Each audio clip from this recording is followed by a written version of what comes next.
was 12, I came to the conclusion that everyone in the world, including my own family, was against me. I was never a problem child, but my parents sure treated me like one. For example, I used to need to be home by 5 p.m. every day. This clearly restricted my amount of playtime outdoor. I wasn't allowed to have friends or to play at the house, nor was I allowed to go over anyone else. I had to finish homework directly. After I came home from school, no matter how long it took, my parents refused to buy me a video game and forced me to read books, and then write a book report on them to prove I actually read it. Now, even though those rules lists above were quite frustrating to me as a child, they aren't what upset me most. What really hurt me was the lack of compassion on behalf of my parents. My mother was a bitter woman who always made me feel guilty of accident or mistake. I made my father only knew one emotion, frustration. The only time he spoke to me was when he screamed at me for receiving poor test score or beat me for misbehaving. But enough about them. Let's talk about my school psychologist. For his own privacy, we will call her Dr. Tanner. Like most junior high school, a psychologist is always available on campus during school hours to assist any student in need of counseling, whether it is emotional, academic, social, behavior, or etc. To be honest, I have never seen any student talking with Dr. Tanner every day. I would walk past her office on my way to the cafeteria and peek through her door, little window. She would always be alone in there, working on some paperwork. I guess that most kids were too afraid to speak about their problem to an adult who was particularly a stranger. For this reason, it took me 3 weeks to muster enough courage to go into her office. March 2nd, 1993 was the day I decided to voice my trouble to Dr. Tanner during lunch break. I stood in front of her office door and knocked. Through the window, I could see her raise her hand, smile, and motion for me to come in.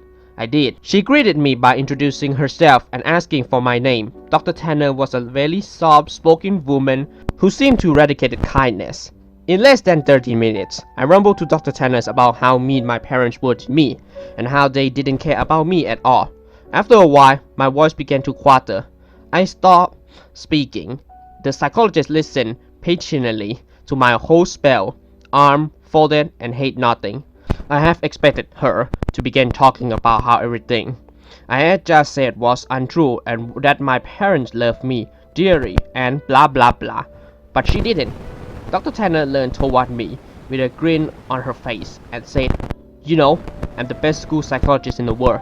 I promise we will fix this." I rolled my eye. "Okay, but how?" I asked. "I have my ways," she replied. "I'm a woman of my word. I promise that within just 1 month, the relationship between you and your parents will change for the better forever."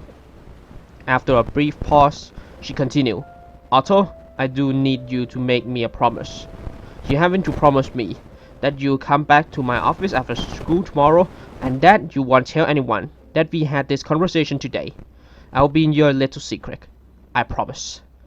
The following day, I returned to Dr. Tanner's after school. It was around 4 p.m. when I entered her office. After a warm welcome, she asked me to have a seat in front from her desk. Once again, upon sitting down, I watched Dr. Tanner close the blind of the door tiny window. There, she smiled. Now we have the privacy we need. We began to talk about my like and interest, my favorite subject in school, my least favorite teacher, and things of the like. About an hour into the conversation, Dr. Tanner offered me a soft drink. I gladly took the offer, considering my parents never allowed me to drink soda.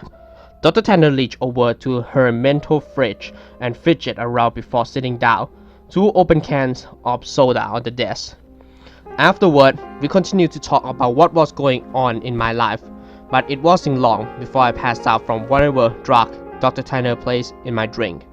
It took me a minute or so to adjust my blurred vision upon walking, and when it did, I had no idea what to think. I was handcuffed to a bed and my mouth was sealed with duct tape. I immediately began to panic, squirming and tugged at the cuff, but gave up soon after. My eyes widened in disbelief. After looking around the room, there were posters of superheroes pinned up along the wall, and photographs of famous athletes and action stars of the 80s and 90s on shelf. In the middle of the room was an old television and Super Nintendo, various game cartridges stacked alongside it. I didn't know what to think. Here I am in a room filled with items most kids would die to play with. I would have probably cried from joy hadn't I been handcuffed to a bed frame. My stomach sank once again as the door opened and Dr. Tanner walked inside. She sat down on the edge of the bed. "Now listen," she said. "Remember, I'm here to help you, and I would never hurt you, okay?" Dr. Tanner gently removed the tape from my mouth and then the cuff from my hand. My first instinct was to begin crying, but something about Dr. Tanner made me feel safe. She smiled at me. "You're going to be staying here for a while," she continued, "and during this time, you're allowed to play with any toys in this room while I'm here at home. But when I leave the house, I need to cuff one of your hands back to the bed. You can still watch the TV, but I want you to only watch the news channel when I'm always." I sat in silence, still trying to process the information she had given me. "So," Dr. Tanner yipped, slapping me on the knees, "you go ahead and knock yourself out. I'll be back when it's time for dinner." She got up from the bed, walked across the room and clicked the TV power button before locking the door behind her. Several more minutes passed before I realized that Dr. Tanner wasn't joking. All that was left for me to do was boot up the Nintendo and play Mario until nightfall. At about 7 p.m., Dr. Tanner returned to the room, carried 2 plates of mashed potato and chicken strip. I finally gathered up the courage to ask her how long I'll be staying in this room. "Well, about a month," she replied. "Give or take a few weeks. I just have some work I need to do." The following morning, I awoke to Dr. Tanner's hand patting my head. "Hey bud, you don't have to wake up right now. If you don't want, but I am going to need to put this back on," she whispered, clamping the cold steel handcuff onto my wrist. I gazed up at her. She was wearing a collared shirt and slacks, a coat draped over her shoulder and a suitcase at her side. She looked just how she always did when I saw her around school. Before leaving, she placed a TV remote next to me and told me to turn it on and watch the news. The first thing I saw upon turning it on was a breaking news segment. An important-looking police officer stood at a podium surrounded by people with microphones. I happened to begin viewing halfway through his speech. "A statewide Amber Alert has been issued as of this morning.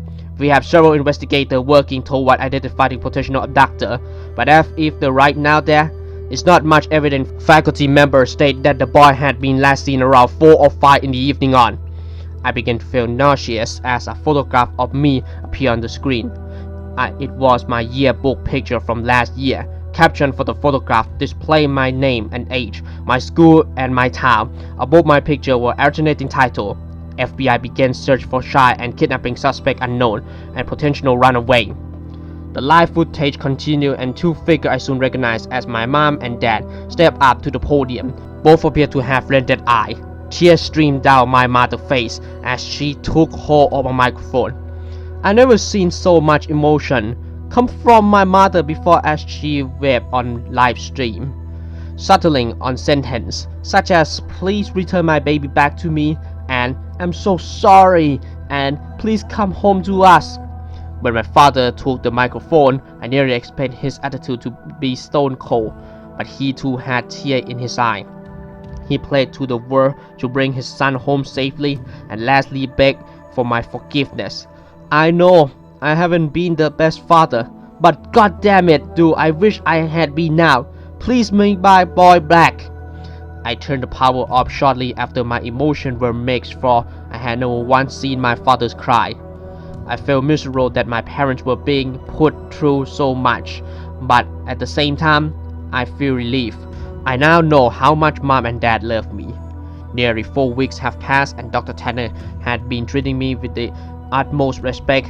She left me in the morning, cuffed to the bed frame, but returned in the afternoon to eat lunch and dinner with me, talk and play games. I never would have guessed how good Dr. Tanner was at Monopoly and Scrabble.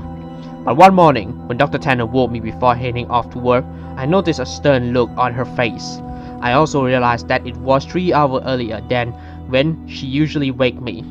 "You need to watch the news today. No exception. I want you to keep the television on all day and pay close attention to it." She stared grimly. Of course, I complied and watched her exit the room. About 2 hours later, a breaking news segment interrupted the toothpaste commercial. I was watching the title: "Human remains found." 2 stand-looking men in suits stood outside one another and began speaking.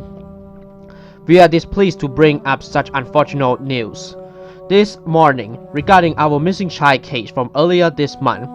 One of the men bowed his head while the one speaking shuffled through some papers. He continued, "Remains of a body have been found in a garbage bag beneath a highway overpass. The body appeared to be that of a child, although not much of it is left. The body has been decapitated and much has been burned to ash and bone." The screen shifted over to a helicopter view of a freeway. Dozens of police cars gathered near the bottom of a tall overpass. The man's voice could still be heard. Within the bag, police found a junior high school identification card labeled as such. The screen showed the school ID card I always keep in my backpack. The plastic was sort of melted away, but my photograph and name were intact. After two men dismissed themselves, the camera panned over to my parents. They were sitting among reporters. My mother's faded head and painful grimace, and my father sunk his head down on his knee. I shut the television off. Dr. Tanner returned home really late.